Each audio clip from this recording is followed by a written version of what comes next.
Aláròyé máa wí o. Alaga àjọ Inec ò kú o, àwọn ọ̀tá ẹ̀ ló wà nídìí ìbàjẹ́ yìí. Kókó lára ọ̀tá ọ̀gá wa le. Kò sóhun tó ṣe alága àjọ elétò ìdìbò orílẹ̀-èdè yìí ọ̀jọ̀gbọ́n Yaquub rárá. Àwọn ọ̀tá ẹ̀ ló wà nídìí ìròyìn ẹlẹ́jẹ̀ ọ̀hún tí wọ́n ń gbé kiri pó ti kú o. Èyí lọ̀rọ̀ tó ń jáde lẹ́nu alukoro ètò ìròyìn fún àjọ Inec Rotimi Oyèkánmi láti tako ìròyìn ikú alága àjọ náà táwọn kan ń gbé káàkiri orí ayélujára pé alága àjọ elétò ìdìbò orílẹ̀-èdè yìí ti kú. Bẹ́ẹ̀ ò bá gbàgbé ọjọ́ ajé Monday ọjọ́ 9 oṣù kejìlá ọdún yìí ní ìròyìn ikú alága àjọ elétò ìdìbò ilé wa INEC ọ̀jọ̀gbọ́n Mahmood gba ìgboro kan tí wọ́n ń sọ pé ilé ìwòsàn ìjọba kan nílẹ̀ Gẹ̀ẹ́sì tó ti ń gba ìtọ́jú sí àìlera ẹ̀ kan ló kú sí.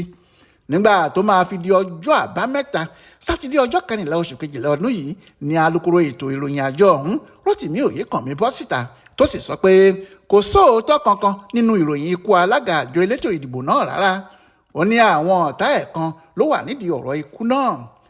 Àtẹ̀jáde kan tó fi síta nípa ìṣẹ̀lẹ̀ ọ̀hún ló ti sọ báyìí pé ó ti dé sétí gbọ́ wa pé àwọn kan ń gbé ìròyìn ẹlẹ́jẹ̀ kan káàkiri ìlú pé alága ìjọ elétò ìdìbò orílẹ̀-èdè yìí ọ̀jọ̀gbọ́n Yaquub ti kú sílé ìwòsàn ìjọba kan tó wà nílùú London lọ́jọ́ ajé Monday ọjọ́ 9 oṣù kejìlá ọdún yìí.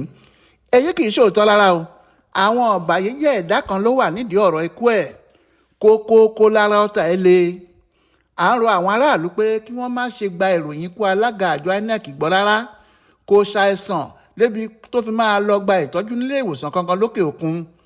Fún ọdún méjì sásìkò yìí Yaquub ò dé London o nítorí kò lóhun tó fẹ́ lọ mú níbẹ̀ rárá. Bẹ́ẹ̀ ni alukoro àjọ INEC ṣe sọ fún àwọn aráàlú nípa ti ọ̀gá wọn táwọn kan ń gbé kiri pé ó ti fayélẹ̀ ó gbọ̀run lọ. Adéwálé Adéoyè ló ṣàkójọpọ̀ ìròyìn ọ̀hún fún Aláròyé online television.